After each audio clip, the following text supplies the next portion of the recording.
Hello, everybody, and welcome to another episode of your Bish Therapist podcast. I am Melissa Reich, your Bish Therapist. Today's episode, it's going to be a long one, and it's going to be very involved. So today, I'm covering two major events that have happened, in the Bravoverse this week. One is I'm going to cover the episode of Everybody Loves Tom with Dr. Drew with the so-called narcissism test. I did so much homework on this. It was sincerely like I was back in graduate school. I read Dr. Drew's study. I took the test. I printed the test. I took the test different ways to see if I could get different answers. So I not only have the information about the video, the podcast, because I did watch that too. Although I will fully admit I couldn't get through the whole thing. I found it just incredibly frustrating for a couple of reasons. So I think it was about an hour long, and I think I hung in there for about 50 minutes. But I got the important stuff that I needed to see, the interaction between Dr. Drew and Tom Sandoval, and even Tom Schwartz, which he kind of did what he always does, which is just be there, not interject anything particularly super helpful. But so today I'm going to talk all things Everybody Loves Tom. I'm going to talk about the NPI, which is the Narcissism Personality Inventory. And I am also going to talk about the Real Housewives of Beverly Hills, specifically Erika Jayne Empathy Gate. Everybody who knows me by now, who listens to this podcast, who watches it on YouTube, you know that I love a therapist and a show. I love watching it. I probably watched that scene about 10 times. I found it so fascinating, and I have so much to say on it. Not just Erika, but also the stuff going on between Kyle and Mauricio. There's just been so much happening. So buckle in, because today is definitely going to be a long episode, chock full of information. But before I get started with that, I do want to touch on the fact that over the weekend, we found out that Matthew Perry passed away suddenly. The reports were that he drowned, but that is incorrect. He was found in his home, and I do not have any more details, but I just want to fix that narrative. He did not accidentally drown. The reason that I wanted to talk about this a little bit today is because, Matthew Perry, he was beloved by so many people, but for me, Maddie was a friend. I'm going to try to get through this without crying, but, and I'm going to explain. So for people who didn't listen to, I have an episode called The One Where Your Bish Therapist Tells Her Story. In that episode, I can't remember which episode it is, but in that episode, I talk about meeting the cast of Friends. And so today, what I want to do, just to honor my friend Matt, is to tell the story because, Matt didn't really want to be known. He wrote a book, he wrote a memoir and he didn't really want to be known for just Friends because he has done so much. And so my way of honoring him today is to just briefly tell the story and just to honor him by sharing his experience, strength, and hope, because that was really important to him. So when I was 17, if this was in 1998, yes, it was in the 1900s, I developed ovarian cancer. And by the time that they found it, it was end stage. And as a result of that, I don't know how my parents finagled this, but I was able to make a wish through the Make-A-Wish Foundation. And my wish was to meet the cast of Friends, because at the time when I was going through chemotherapy and surgeries and all these things, Friends was my comfort show, sincerely. I watched it just on a continuous loop, made me really happy, made me laugh, made me forget about things that I was dealing with. And so the opportunity for me to be able to meet these people, it was just such a blessing. Honestly, I always say it was the best thing about having cancer. it was just getting to make a wish and being able to do that. It was just the most amazing experience of my life. So I met them on 8/25/99. So flash forward to it's 8/25/99. I am in the audience. I am there to watch a taping. So my Make-A-Wish wranglers were, there were certain things you could do and certain things you couldn't do, because let's not forget, I was there during the height of fame of Friends. It was like the Beatles. It was seriously like you were seeing these people who were larger than life and were so popular. It was the most wild experience. So I was only supposed to go to see a taping, or I'm sorry, to just watch the rehearsal and then to meet the cast of Friends, which I did. And they were and everyone has been asking this, so I will tell you, the episode that I am in eventually is season 6, episode 3, the one with Ross's denial. It aired. So I'm watching them rehearse this, and then I meet the cast. And, everyone was fine except, Lisa Kudrow was not really nice, and she didn't really talk to me, and she was just very dismissive, which was a bummer, but, who knows? Maybe she was tired, having a bad day. As an adult, I understand how it works. No shade, but it was just disappointing. But when I met Matthew Perry and David Schwimmer, it's hard to explain. So for those, who don't know, I was diagnosed with an end-stage ovarian cancer, and the day after my 18th birthday, my doctors told me I was in remission, which was a surprise to literally everybody. I mean, I had doctors tell my parents that I shouldn't even get treated. They should just put me in hospice. So for me, surviving was miraculous, but also I was just so traumatized. I was like, I'm 17 years old going through this, then I'm 18 and I'm surviving, and somehow no one understands it, and I'm meeting the cast of Friends. My point is that when I met Matt, my trauma was it was so palpable, but I wasn't able to recognize it. And for me, the people that were around me, I felt really alone because they didn't seem to be recognizing it either. Nobody, not my medical practitioners, not my family, not my friends. I mean, I just felt like on an island that nobody saw me. And I'm telling you, when I met Matthew Perry, he saw me. Matt is the type of person who I believe that he has hurt so badly that he treats everybody with such love and support and respect, because he never wanted people to feel the way that he has felt. And I remember, I was 18, I was young, but I remember that. And not only do I remember, I continued to hold that feeling here it sounds like an insane thing to say, that the first person who ever saw me was Matthew Perry, but I swear to you, that is the truth.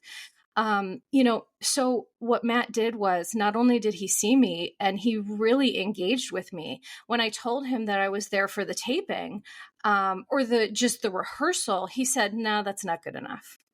Literally, that's what he said. And he and David Schwimmer, they went to their producers, and not only did I get to stay for the taping and sit in the front row, they put me in as an extra. What? And so the thing is, I have posted pictures of this on my Instagram before. I wasn't able to take pictures with the cast. And that was just like a rule. I'm sure that had nothing to do with them. But I do have some pictures on like a chair that said Friends and things like that. I have like little baby fuzz hair because my hair had just started growing back. And, here I am on the set of Central Perk. And again, it was season 6, episode 3, the one with Ross's denial. So the scene that I was in was where Ross and Phoebe are in Central Perk. So I got to sit in Central Perk, and, they're talking about Ross's secret love for Rachel, blah, blah, blah. But after the scene, both Matthew Perry and David Schwimmer gave me hugs and thumbs up. Like, they treated me like like I was somebody. And it just stayed with me all these years. And so the reason I share this story, you know, Matt didn't just want to be known for Friends, because my God, he was so much more than that. He was a brilliant actor. But most importantly, he was so important to the sober community, because Matt, his 2022 memoir is called Friends, Lovers, and the Big Terrible Thing. And he talked about his journeys to get sober. He spent about $9 million to get sober, went to 15 rehabs. In 2018, he was in a coma. His colon burst due to addiction. And so he worked so hard to get sober. And once he did, he turned his Malibu home into a sober living called Perry House. That man did the work. He walked the walk, he talked the talk, and he did the work for people in addiction and recovery. And that is the legacy that he wanted. He wanted people to remember his legacy of helping others, of seeing others. His greatest pride was seeing somebody who is struggling and being able to say, I can actually help you with that, because he turned his home into a treatment center. He had connections to be able to get people into sobriety that wanted it and were ready for it. He was there. He was a man who didn't just talk. He found it so immensely fulfilling to sincerely see people and help them, because I believe he never felt like he was seen. And so for me, the grief that I feel right now honestly did take me by surprise. I just did an episode about complicated grief, and apparently I didn't even listen to it myself. But I felt when I heard that he passed away, I felt sincerely gutted. I felt like I had lost a friend. And I know that's how millions of people feel. But the thing for me that's really sad is that over the years, I knew how much Matt would appreciate knowing what he did for me. Like I wanted to tell him that, how special he was to me. And through the years, I tried to reach out to him and David Schwimmer, and to no avail. I just was never able to reach out to anyone. I tried emailing, DMing. And the thing for me that felt so sad when I found out Matt had died is it made me feel like I'll never get to tell him, which made me really sad. And all I can say now is I hope he knows. I hope he's at peace and rest, and I hope that he knows all that he did for people, because he truly was a very special person. And in fact, you know I was young, but as I've grown up, I just I've never met anyone like him. I've never come across someone who can be so genuinely generous of spirit in such a brief interaction. I just need people to understand how special he truly was, to have a brief interaction with somebody and to make them feel truly seen is such a gift. And I feel angry that I feel, he got sober and he worked so hard, and I just feel like he had so much more work to do and so much more experience, strength, and hope to share with us all. But all I can say is that I'm grateful that he was sober and he got time to experience that, and he got to experience truly helping people. I'm just really grateful for that. So before I start blubbering, I just want to take a moment to just honor Matt. And, all we can do, for me, all I can do is live every day like Matt did, and to treat people like they're special and important and they're seen, and, just continue to do the work that I do to help people as well. So thank you, Maddie, for teaching me that. Ooh, getting all misty. Okay. So let's move on before I start blubbering to Everybody Loves Tom. I'm going to do that first, and then I'm going to go ahead and talk about Real Housewives of Beverly Hills. So with the Everybody Loves Tom stuff, there is so much information So where I'm going to start is that the episode went like this. Excuse me. Tom and Dr. Drew, they kind of like just shot the shit a little bit at the beginning.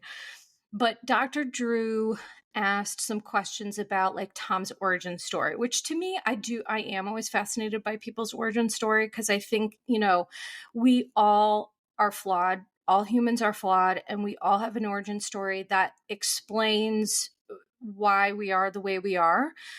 So I did find a couple of nuggets in that. We're also going to talk about this test that Dr. Drew administered to Tom, which to me was a little bit ridiculous. It's called the Narcissistic Personality Inventory, as I had mentioned. It is a forced choice test, which means it's one or it's two. You get two choices. And there are 40 questions. Okay. Now, Dr. Drew, here's the thing. It kind of was like a footnote. Like you had to listen really clear to know that this test is not used for any sort of diagnosis. And I will argue that I think this test is partially junk science. And I will explain why. But so the purpose of this test, to be clear, is to show narcissistic personality traits, no diagnosis. Okay, so that is really imperative to know, because the thing that really activated me about all this is that, the average person, when they hear, oh, he took a narcissistic personality inventory and he scored really low, so he must not be narcissistic. And it's like, well, that's not actually true. And here's the thing, to be clear, I'm not here to say anyone is a narcissist. We all know I don't diagnose. He's not my client. But I am here to just shine a light on some of the holes in all of this that Dr. Drew and Tom are furiously trying to just like pretend don't exist with this whole test thing. So fun fact, in graduate school, I took a lot of courses in clinical assessment because I always knew that I wanted to be a therapist, but I am such a psychology nerd that the testing piece of it was so fascinating to me. I did actually think about going into that, but then I was like, no, I just want to deal with people. I wanted to do what Matt did, right? I wanted to see people, to validate people, to be present for people, and to help people. And the way that I felt I could best do that was by being a therapist. So I didn't end up doing the testing. But the point is that I remember, doing these testing classes like it was yesterday. Now, was it long ago? Sure, because I'm going to be 43.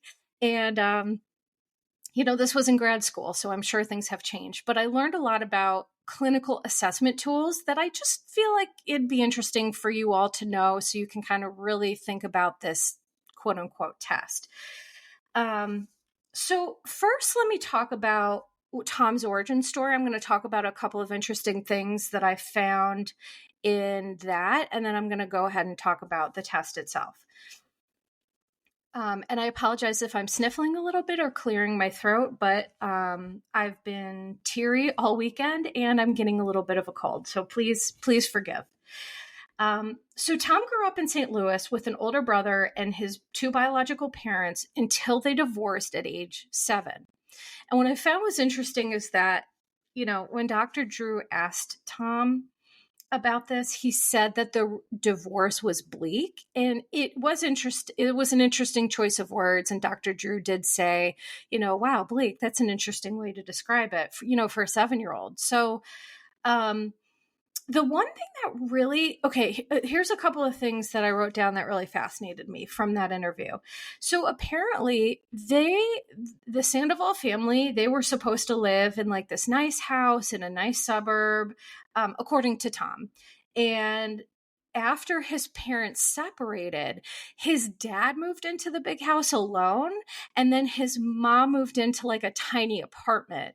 And I found that really interesting because when parents separate and the kids are going back and forth, or they're living primarily with the mother, and the father like takes like the big house or whatever. And it just, it tells me a little bit maybe about his dad. And it also is super fascinating that like now Tom is refusing to leave the house with Ariana, and like they're still living together for all this time. It really is, it's, there's a little bit of generational trauma. There's a little bit of like his dad's personality. Maybe that rubbed off on Tom. Like it certainly isn't a chivalrous thing to do. I'm just going to say that. I mean, did he, do men have to do that? To give, the house to the female or the person who's raising the kids, if we're talking about gay couples or what have you. It's not about the gender. It's about the belief that, well, I'm going to punish you. That's how it felt to me, like very punishing. And so Tom did say that I guess his mom cheated at the end of the relationship, which led his dad to be like obsessive and insecure. And so it was interesting because I think there's just so much there that I could interpret. And so maybe also that leads to the reason why mom had her own apartment, because she just didn't want to deal with that. I don't know. I just think it's an interesting, model for Tom. And I think it does explain a little bit. So he said that in 4th grade, he gained some weight. He had trouble staying awake in class, which Dr. Drew was quick to say was depression. Dr. Drew, I noticed he definitely loves to, he likes to put a good label on things. And, who knows if 4th grade Tom had depression. And, certainly in kids, depression expresses itself differently. So apparently Tom had depression in 4th grade. And then he told this story about he went to space camp and he met his first love, and her name was Megan, which I just found so funny that Tom met his first love at space camp. Like, he does have this dichotomy about him where it's like he wants to be so cool, but I feel like he inherently is so dorky. And if he just owned that, I think that would be cool in and of itself. But, and that's his choice, I guess.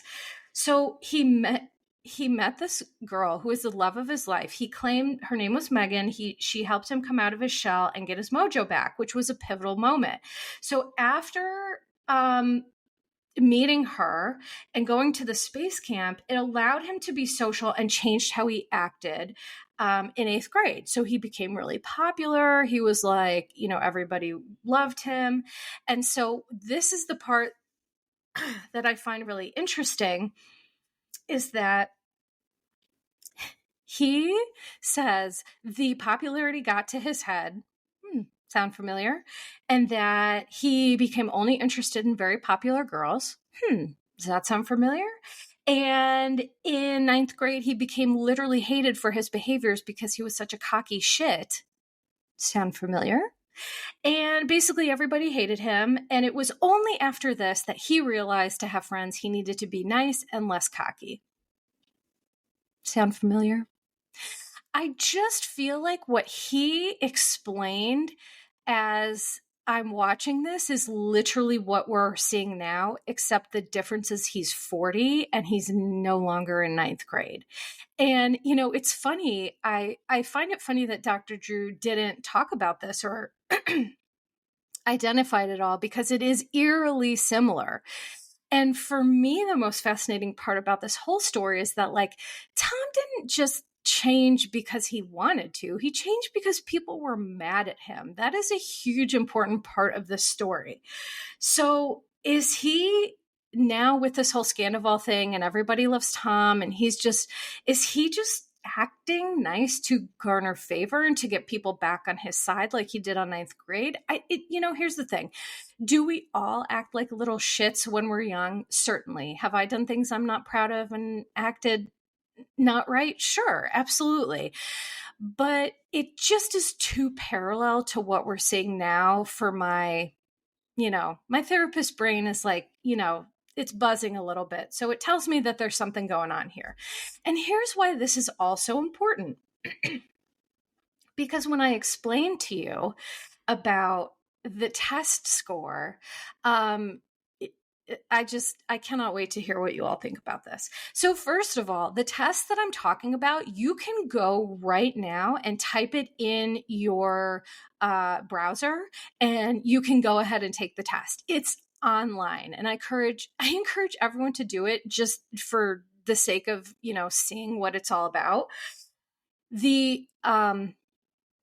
It's 0, so a 0, not an O, so 0eb.com. Just type that in and click enter, and it'll take you right to Dr. Drew's. This is what it'll look like. I did write on it a little bit, but for those of you who are watching on video, this is what it looks like. It says, how narcissistic are you? And then it says, this is the exact test used by Dr. Drew to gauge the narcissism level of hundreds of celebrities. Okay, so you can go and check that out. And also, I do need to give a shout out to my girl, Lindsay. She is on Instagram, VanderPod Recaps on Instagram. She is, a fellow content creator. And she is the one who drew my attention to the test and to Dr. Drew's research article. I was looking for it, and she found it and she sent it to me. So Lindsay, thank you. And also what she does is amazing. She writes down all the recaps of all these podcasts, so we don't have to watch them and we can just look at the transcript. Doing the Lord's work. Thank you, Lindsay. Go follow her, VanderPod Recaps. So the thing that is so wild to me is that this narcissism test, okay, the scores, there's a low score that you can get of, wait, let me look here. Okay, so the maximum score that you can get is 40. The average American is 15. And the lowest score, because I tried a couple different experiments with it, the lowest score that I could get was a 2. Which was really interesting because I took the test a couple times. So I took the test genuinely, like answering it just to see for me what that looked like. And I got a score of a 15. Keep this in mind, okay? So the average American is a 15, and I scored a 15 as well, right? Maximum is 40. Tom Sandoval scored a 7. Really? You're telling me that Tom Sandoval scored a 7 on the test? Okay, so 7 is essentially like very few narcissistic traits and tendencies. And I'm sorry, but here's why I'm just not buying that. Because anybody who watched the episode, his behaviors are in stark contrast to the stuff that comes out of his mouth, okay? So here's the thing about these tests. These self-assessment tests are based on your perception being your reality. So Tom answered the questions, based on his perspective of himself, which sincerely can't be trusted, in my opinion. And number 2, the test is highly susceptible to malingering, which is a fancy word for faking. And I'm going to tell you why. So I'm going to use, there's a really good personality assessment called the MMPI, the Minnesota Multiphasic Personality Inventory. And in grad school, that was one of the tests that we had to take and we had to score. And so I'm most familiar with it. Okay. So the MMPI, here's what's important about this test and other tests that are actually valid. The MMPI has several approaches within the test to prevent or detect faking. So it can either prevent it, or if people are savvy enough to, fake these things, which is why you have to have these constructs built in. And so what in the MMPI, there's trends you can see if people are trying to fake or malinger, that is kind of like an easy tell that they're doing that.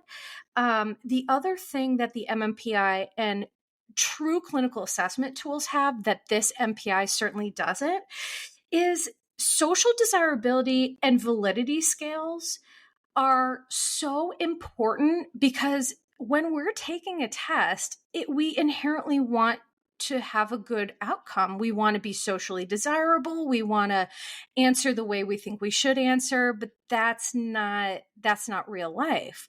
So this test by Dr. Drew, let me just say, it's very easy to manipulate. Okay. Extremely easy. So there are none of these inner constructs to make it a valid scale, number one. And number two, there's something about this test that it has all overt items. Here's what that means. There's overt items and there's covert items. An overt item is the construct is clear to a test taker. And a covert item is expected to be more resistant to faking than the overt items because the average person isn't able to pick up on, oh, this is trying to assess this, right? So a good psychological clinical assessment is going to have these internal constructs that prevent malingering, okay? This narcissistic personality inventory has zip, zilch, zero. And I am going to prove this right now. So I went ahead and took the test several different times, okay? First of all, I took the test, I got a 15. So with this test, it looks for different categories. So it's looking for authority, self-sufficiency, superiority, exhibitionism, exploitativeness, vanity, and entitlement. So all clinical assessment tools aren't just looking for one thing. They usually have these scales of other things that we're looking for, just as the MMPI has. And the cluster of questions, though, so I'm going to read you a couple examples, and I'm going to see, what you think about this. So for example, if you're taking a test and you're trying to not look like a narcissist, okay? Question number 9, I am no better or worse than most people, or I think I am a special person. Now, if you're trying to not come off as a narcissistic douche, which one do you think you might choose? That's right. So it's like when you're reading these, it's not even hard. You don't even have to be clever or particularly intelligent to know what the item is trying to assess. Okay, that is my point.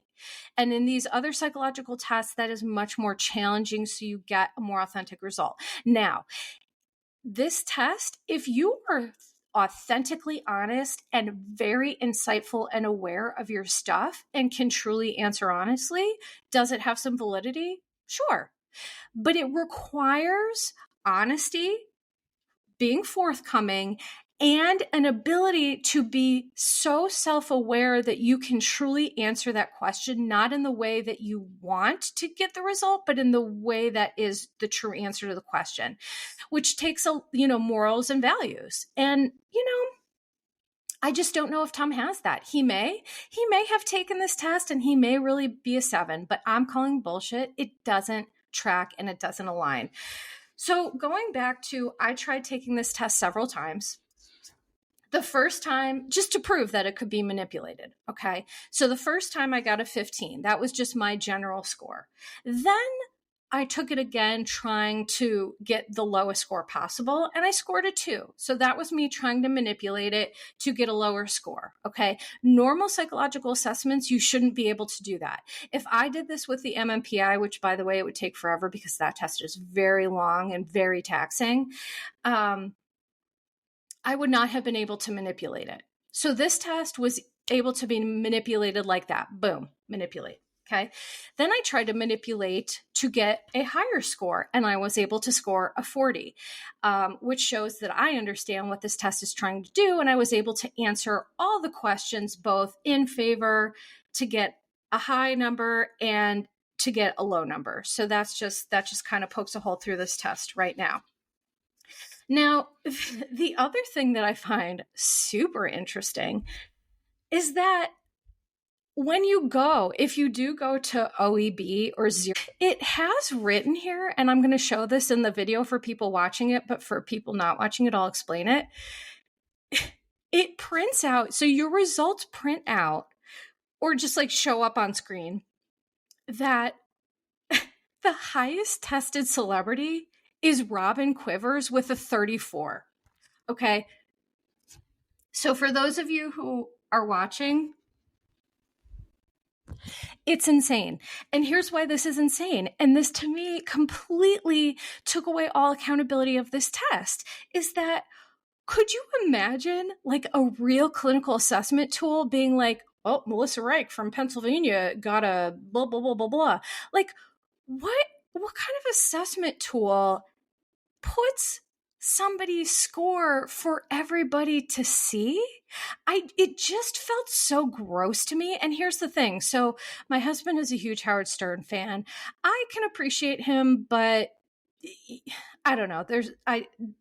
There's some issues sometimes that I have with Howard. But anyway, I am familiar with, so anybody who has watched Howard Stern, knows Robin Quivers. Dr. Drew has been talking about this test for years. And I never knew because he would always talk about Robin having the highest score, which is to me highly unethical because it was offensive to her. Nobody wants to feel like they're a huge narcissist. And, even though Howard, kind of said, well, she really is, I love her dearly, whatever. But the fact of the matter is, why are we advertising somebody's score? That is so unethical and it's just super icky. And not only does he advertise her score, but at the end, when you either go to look at your score or to print it, it has a link to now. It says, now see what your score means and how you compare to these celebrities in Dr. Drew's book, The Mirror Effect. And then it advertises the book. So to me, that just takes me out of it completely. It's gross. You're trying to sell something. I don't like it. I'm not a fan of this. It feels exploitative and I just don't like it. I'm sorry. I just don't like it. Now, the other thing that I have to touch on is the research study that Dr. Drew mentioned and talked about. So this personality inventory was part of a greater research study. And Dr. Drew wrote a scientific article called Narcissism and Celebrity with a man named S. Mark Young. And, part of being in the field of psychology in certain fields is that you do need to publish research. So here's what's interesting about this research. So Dr. Drew got this idea, he was hosting Loveline, he had access to all these celebrities. And to his credit, I think this is a very cool idea. He's like, I have access to all these celebrities. Why don't we do this study about narcissism and celebrity? So he claims that he was the only person to do this, and he's right. I did go ahead and look at and Google that and just did a quick search. You can look for scholarly articles, you can look for certain topics, and so I didn't do the most extensive search, but I did search. And so that is correct. Dr. Drew, it seems like he is the only person who has this this narcissism and celebrity. So I'll give him that.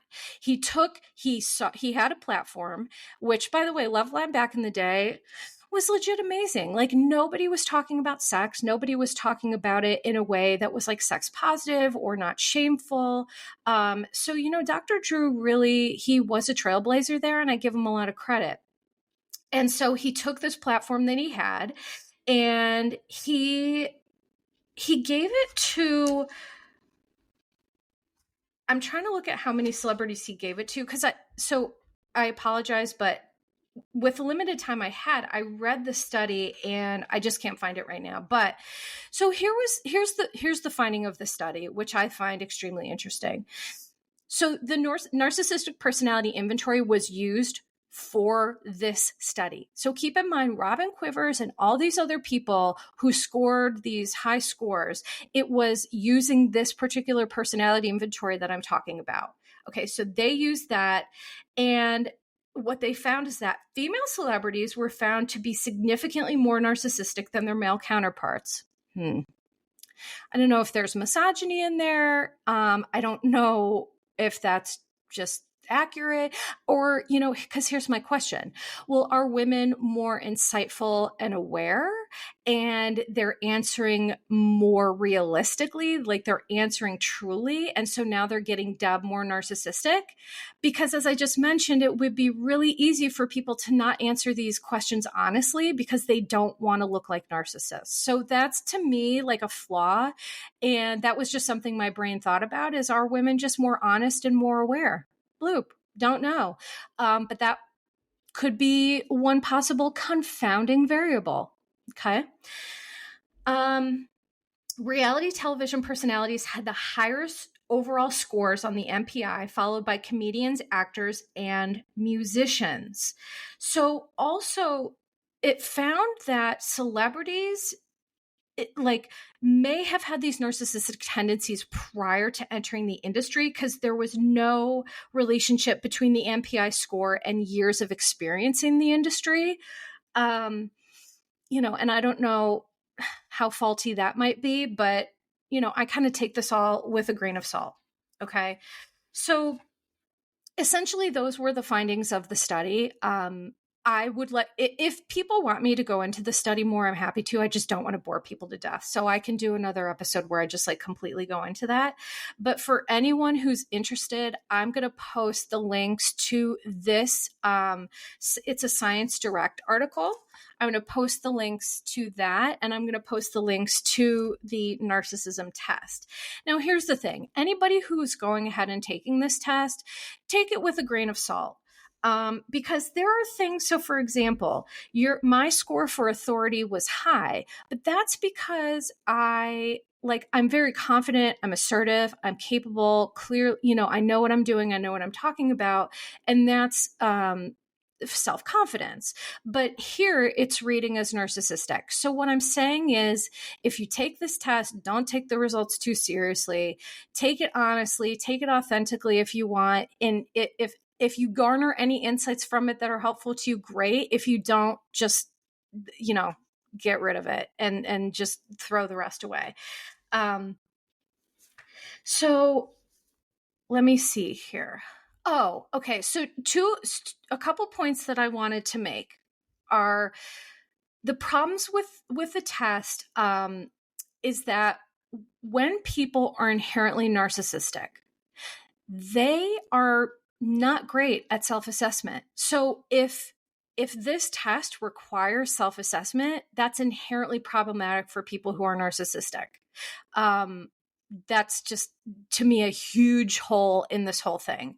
I'm not a narcissist. I mean, I have narcissistic traits and tendencies, right? And so that's what this test is here to measure. We all do. Everybody does. But it is inherently problematic, if that makes sense, because people who struggle with narcissism just aren't really great at self-assessment. And the last thing is, I took the test based on what I feel like I've heard Tom, and this is not scientific at all. This was just me saying, based on what I feel like I've seen from Tom, based on what I've heard from Tom, based on behaviors and things, let me take the test based on how I think maybe he might really answer. And I came up with a score of 31. Okay, so this is not scientific at all. It cannot be used for any sort of evidence or whatever. I just did it because I thought it would be interesting. Tom's score of a 7 versus my score of a 31 based on things I've either seen him do or heard him talk about. So my point is that I think this test has some use if you're just using it to better yourself, if you have awareness and insight and you're able to truly answer honestly. Outside of that, I believe this test has very little value.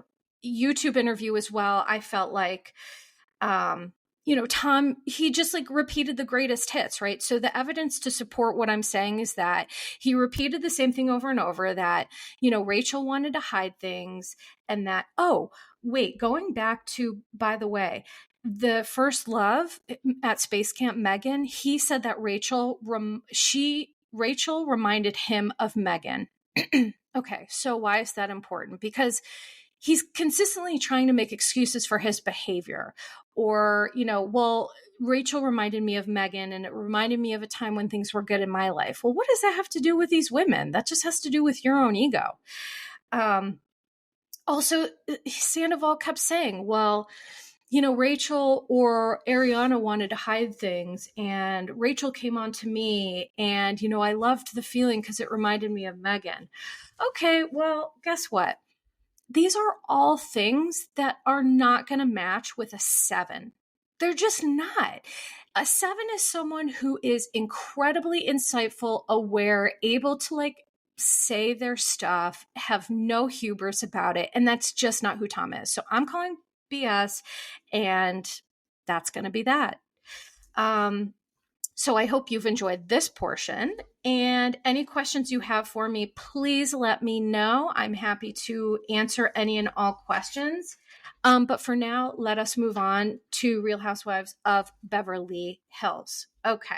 One of the most special things for me that I just wanted to share really quickly is on the day that Real Housewives of Beverly Hills, the premiere episode aired, 10/26, was my niece's 17th birthday, and my niece is incredibly special to me. I adore her. We're best friends. I just adore her. Okay. So it was her birthday. And then when I was driving, this was what was so wild to me. I went somewhere for my niece's birthday. I went to a bakery that I had never been to before. It was kind of far from my house. And when I left the bakery, I got a little lost. I was using my maps and stuff, but I just took a couple of wrong turns. And as I'm driving, I've been on this road that I was never on before. I see this giant, at first it looked like a hawk. And so here in Northeast PA, we really are blessed with the gift of nature and wildlife. We see bears, fox, hawks, snakes, everything. And I do love snakes. I think they get a bad rap. But anyway, we do get blessed with a lot of nature here. So that's very cool. But when I'm driving, I see in this, it looked huge. And all of a sudden, so I'm driving. And by the way, it was so close to my car. That's what made me notice it at first, because I was like, oh, is it sick or is there something wrong? And then I turn my head to look, and I see it is a bald eagle.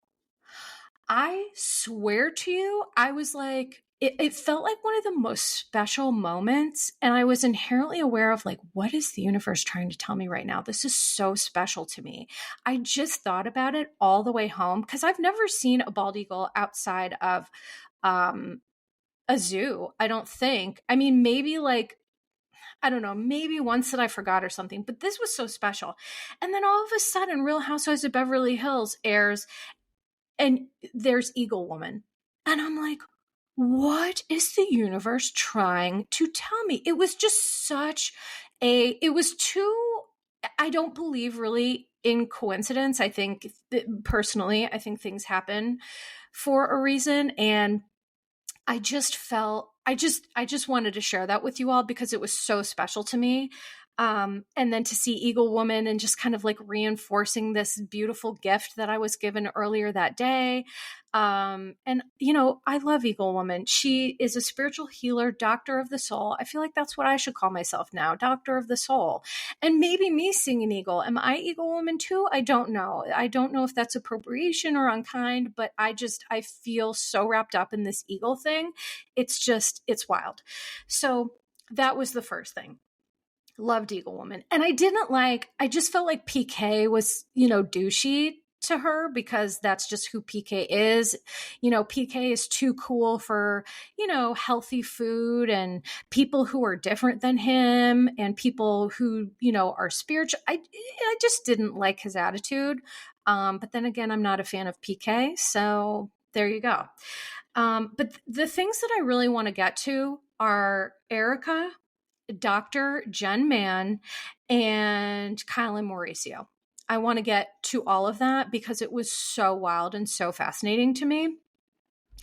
So let's start with Erika, because when Eagle Woman was doing the whatever they called it, the spiritual circle, and I know people are tired of that, but for me, I'm never tired of it, because those type of like, the sweat lodges, the drum circles, all that stuff, it just like gives you a different look into some of these housewives. And for me, I am obsessed with it. I could watch that forever. So I hope they never stop doing that, but I understand people are bored with it too. My thought is that Erika came in knowing that her friend is gone. So Lisa Rinna, she basically made her only ally. And now Rinna's gone. And by the way, I don't miss Rinna. I don't miss her at all. I thought the first episode was great. I didn't miss Lisa. And I'm honestly over Lisa, just like Lisa needed to get another storyline outside of Kyle and her siblings, because Lisa was riding that wave for a really long time. And to ride the wave on people's family dysfunction and pain just got really old for me. And it's just gross. But she was also the one who talked about Munchausen, care about how other people feel. I'm just not a Rinna fan. That Munchausen thing, it just really irritated me as someone with a chronic invisible illness. You look at me and you're like, oh, she's healthy. She looks great. But I'm not. And so I didn't like her. I just didn't like her approach. So my point is that Erika is going into the lion's den and she knows she has no friends. And to me, I'm going to be honest, I've never been an Erika fan, because I always have felt that there is something wildly inauthentic about Erika. Wildly inauthentic. She's in a relationship with this man who she claims to have this amazing relationship with. He's so supportive, blah, blah, blah. And now all of a sudden, he's the least supportive man on earth. He stole money and you knew nothing about it. All of these things. So it's like, there is just something wildly inauthentic about Erika Jayne. When she says she's a showman, she's right. She is a showman, and she is wildly inauthentic about it. One of the few honest things I believe that Erika said is that she's a showman, and she gave the people what they wanted when she was asked about which couple is next to divorce. And she talked about Dorit and PK. And here's the thing, Erika wasn't wrong, because the news broke about Dorit and PK separating, but then they walked back on that and they said, no, we've just had a tough year and we're trying to make it work, just like Mauricio and Kyle, right? So what I find is so fascinating is that Erika wasn't wrong, but that's not the point. She was just such a jerk about it. And Dorit, when she was like reading her for filth in the confessionals, it was amazing. And I loved it because, yeah, Dorit should be mad. It was not a cool thing to do. And then to sit in front of your friends, well, I don't know how truly friends they are, and to just like, here's the thing Erika said. She doubled down. She's like, I'm a showman. I gave those people what they wanted. Dorit, is your marriage strong? She still didn't apologize. She goes, it was a shady question. I gave a shady answer. We all hurt each other's feelings. Okay. So here's why I don't buy Erika's crying apology. One, I could tell she was acting. I have an internal detector for BS. I'm just gifted with it. And I can tell a lot of what Erika says and does is BS. She was like, I think she'd be a great actress because I think she's really good at it. But I just think she was like, doing the soliloquy about I was hurt and I was angry and I'm so sorry. It was just like so dramatic. And the reason why I don't buy it is because everything Erika said up to that apology was trying to usurp her own accountability and try to skirt responsibility. So those two things don't match to me. To cry and apologize, but only after you were like, well, no, it was a shady question. It just doesn't make sense to me. The other thing that irritates me about Erika is her saying that hormones made her lose weight. Okay. All right. Here's where I'm going to have to call serious bullshit. Okay. So as I just talked about, I'm a survivor of ovarian cancer. I have had not one, but two hysterectomies, which don't even get me started on that. I had a partial hysterectomy when I was 18. And then last year, I had another hysterectomy to remove the doctors wanted to keep my uterus and cervix in the event that I wanted to try to have a baby. And so it just ended up becoming hugely problematic. And last year I needed to get those taken out as well. So I had not one, but two hysterectomies. Okay. I have been perimenopausal since I was 18 years old. That's right. I was a menopausal teenager. There is no greater hell in the world, honey. I can tell you that. So what I can tell you as someone who's been on hormone replacement since I was 18 years old, and now I am on hormone replacement. I'm on estrogen because I am a little too young for menopause still.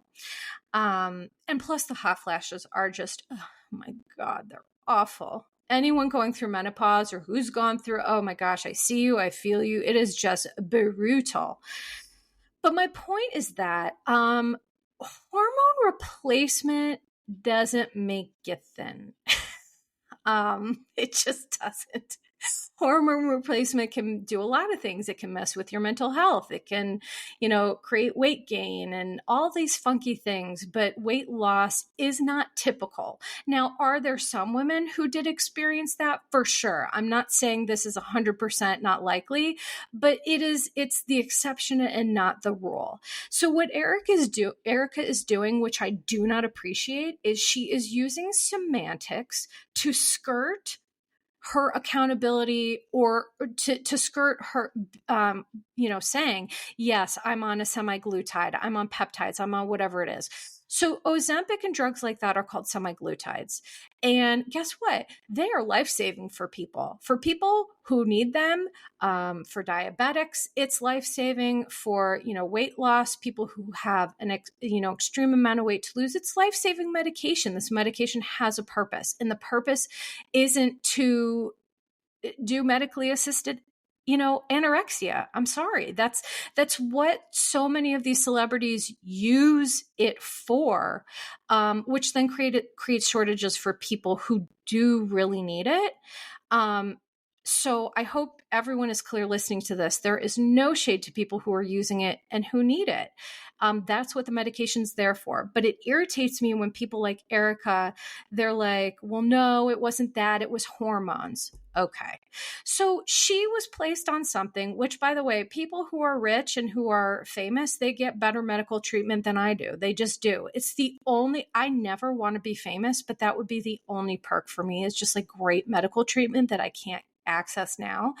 So yeah, there are things that you can do, peptides and semaglutides and hormones and this and that, but you took medication to help lose weight. Okay. And that is just the end of it. So I don't want to beat this like a dead horse, but I feel that, I've kind of had it with Erika's, skirting responsibility, like when last year at the reunion, she kept telling Andy about the earrings, we're on appeal for legal reasons. We're on appeal for legal reasons. And it's like, yeah, you're on appeal because you want the earrings back. So the other thing that I found so fascinating from this episode is how Rob Minkoff, round of applause for Rob Minkoff, because he said something so profound that Erika's not responsible for stealing the money, but she is responsible for spending the money. Ooh, I felt that so deeply. And here's the thing. That is the honest to God's truth, is that you now know that the man that you were married to and the money that you spent was stolen. You now know that, okay? So you didn't know it, fine. Who cares? We're past that. But now you do. And up until last year, you were still trying to get those earrings back. I'm sorry. That tells you what we need to know.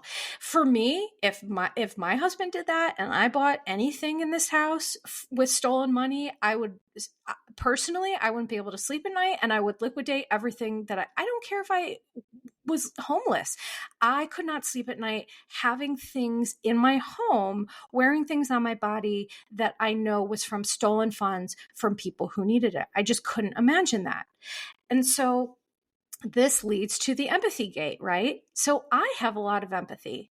I couldn't possibly, sincerely, I would not be able to sleep at night. And Erika just doesn't seem to get that memo. Okay.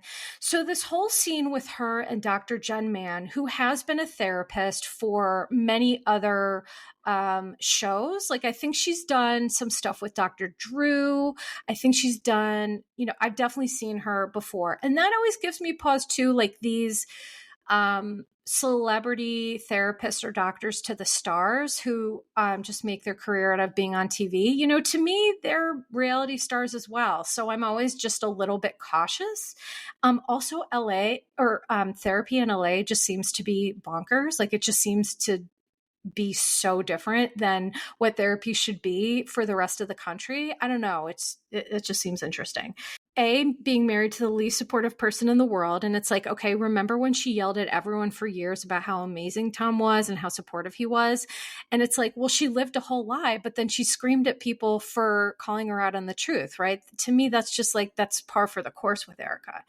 And the one thing that was interesting is that Dr. Jen explained complicated grief, which, because like I've talked a lot about complicated grief. And so I didn't know if anyone caught that, which is just that, when they were talking about how when Tom dies, it'll still be grief for Erika, because like no matter what happened between them, no matter what he did, they were married for a long time. And, the point is that grief can be complicated and it can be hard. And, she was just trying to prepare Erika for that, which I thought was interesting. Now, the empathy gate. Erika, and I watched the scene so many times, Erika legitimately asked, how can I be a better friend? And how do I develop empathy? How do I get that is what she asked. And here's the thing. Garcelle said something really interesting, is that she doesn't know if Erika's like behavior or like what she's saying can be trusted. And I think that Garcelle has a good beat on this, because I have a good BS detector and I couldn't honestly tell if she was being serious, that she didn't understand what empathy is. But then it's like, well, what would have been the secondary gain? Like the scene didn't make her look good. Like on Watch What Happens Live, Kyle talked about the fact that scene did not make her look good. So I'm wondering what the secondary gain was for her about that. But the fact that she is either going to pretend that she doesn't know what empathy is or that she doesn't, they're just both problematic. If you are at this point in your life and you're not acquainted with empathy, that is just really concerning. But based on Erika's behaviors, I buy it. I buy it. She certainly hasn't shown empathy like ever. Since she, like, let's not forget when she came on the scene, everyone said she was like an ice queen and an ice princess. And she's, all these things. And listen, yeah, Erika had a tough childhood. So she's guarded and there's a lot of things that are legitimate. But I also just think that there's a part of her that she just like, she wears costumes. She wants to just like present as this one thing. And I just have the feeling that only really Erika knows who Erika is. So I just found that super interesting. I tend to believe, based on her behavior, she doesn't know what empathy is. So good luck to Erika and Dr. Mann on that. And the last thing I'm going to say about this before I move on to Kyle is that I find it interesting, and that the therapist didn't, if that were my client that I had been treating for a while, my question would have been, are you asking what empathy is? And let's talk about how this has never come up before, or what that means to you. Like, that is something that really could have been explored. Now, we saw a snippet of what's on TV. We don't know if they had more of a session outside of this, off TV, what have you. But that therapist, if she hasn't, she needs to really look into the missing link here with Erika and process, like, how do you not know what empathy is at this point? And, blah, blah, blah. Okay. So now moving on to Kyle. Kyle and Mauricio, the whole situation with them was so wild to me. Watching the scene with them, So I'm going to share some things that I noticed and some thoughts that I have, because I also think people are being really hard on Kyle. The thing that frustrates me is how people on the internet like proclaim to know that she's dating Morgan Wade, or she's this or she's that. And it's like, we don't know her. Nobody knows her. Her friends know her. We don't know her. So I just think it's really wild. You can't make these statements on the internet like, oh, we know she's doing this for this. So what we know about Kyle, I've watched from season 1 episode 1 all the way now, which is season 13.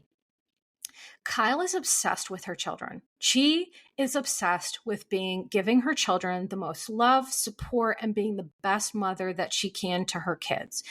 Kyle would never put her kids through the ringer unless it was a real issue between her and Mauricio. I cannot, for the life of me, understand how anyone could have watched Housewives and thought that Kyle did this for like PR. So she went on Watch What Happens Live and she said that as well. And I'm just going to repeat, there is no way Kyle is doing this for PR. Number one. How do I know? The scene between her and Mauricio, you can't fake that kind of tension. You can't. I have seen it. I have felt it. I have experienced it in my private practice. And that is a couple who they are not connecting and they are struggling. So the thing that I felt the most interesting is that, well, Kyle has been sober for 7.5 months because she felt alcohol wasn't serving her physically or spiritually, and good for her, right? Her sister struggled with alcohol. I think there was some addiction in the family growing up. And so I think that we don't have to label ourselves anything. If alcohol is not serving you, that's a great reason to give it up. So bravo for Kyle. I think that, Kyle said, when Mauricio didn't know how many tattoos she had, the tension was so palpable. And Kyle said it's a big symptom of not spending time together. Years ago, he would have noticed a freckle on my body. And so here's one thing that I can tell people. So I have been in a relationship with my husband since I was 21 years old, and I'm now going to be 43. Okay. When you are with someone for a decades-long relationship, and since you were young, your relationship will go through many metamorphoses. And there are good years and sometimes there are bad years. That is just how it is. So I think sometimes people, and this is no shade, but sometimes people do not understand what it means to maintain a decades-long marriage and relationship. It is hard work. It's beautiful, it's amazing, but it is also very hard. And both you and your partner have to be incredibly committed, not only to each other, but to the process of becoming a better person. And I got very lucky that I have a partner who we both work on ourselves individually and as a couple. And, we really prioritize each other. And I think that sometimes when people have kids, especially with Kyle, I think that the relationship, she didn't rock the boat, right? Because the most important thing that Kyle said in this episode is that she did everything her mom told her to do. And then she was the best mom that she could be. And she was a role model to her kids. And now she doesn't want anybody telling her what to do. This woman has spent her entire life taking care of her siblings, pleasing her mother, and then when her mother died, taking care of her siblings to please her mother in death, which she'll never stop doing because she promised her mother that she would, and then having kids of her own and just being the greatest mom and parent that she could be to those kids. And guess what? Now those kids are grown. And so what happens is with couples who haven't prioritized their relationship or over focus on other things, sometimes the kids leave and they kind of look at each other and they're like, wait, where did our relationship go? And it with Kyle and Mauricio, to me, it just goes to show how that can happen with people who truly love each other. Because with Kyle and Mauricio, there is real love there. There is real love and adoration. They've built a family together. But the people that they were when they got married and the people that they are now are just vastly different people. And now that their kids are out of the house, I think Kyle is just really coming to an understanding of Kyle's never just taking care of Kyle. Never. I have watched season 1, episode 1 to now, and I'm telling you, it was either Kyle taking care of her kids, her sisters, Mauricio, whatever. Kyle's never taken care of Kyle. And guess what? Sister's tired, and now she wants to take care of herself, and she doesn't want to have to answer to anybody. And I totally get that, and I totally respect it. Kyle is, for the first time in her life, paying attention to what she wants and what she needs. And when Mauricio was trying to, do the I will not allow that and blah, blah, blah. Well, A, it is controlling. But B, the other thing that I am aware of that is in the Jewish religion, tattoos are really taboo. And so I can't help but wonder if there's that component to it before, we kind of troll Mauricio too hard. That may be a piece of it for him. That he wasn't able to express. But either way, we're not telling women what to do with their bodies anymore. I'm not sure if he got that memo, but I'm sure he got it now. That's just not for us to do. Parents, spouses, let's just not tell people what to do with their bodies. Now, if we have concern about something that they're doing with their body, sure, let's raise that concern. But the way that Mauricio, it just felt really controlling, and it just felt like he was scared because he could sense that Kyle was different. I think Mauricio and Kyle's marriage really worked well because Kyle was always the good wife, the good mother, the good sister.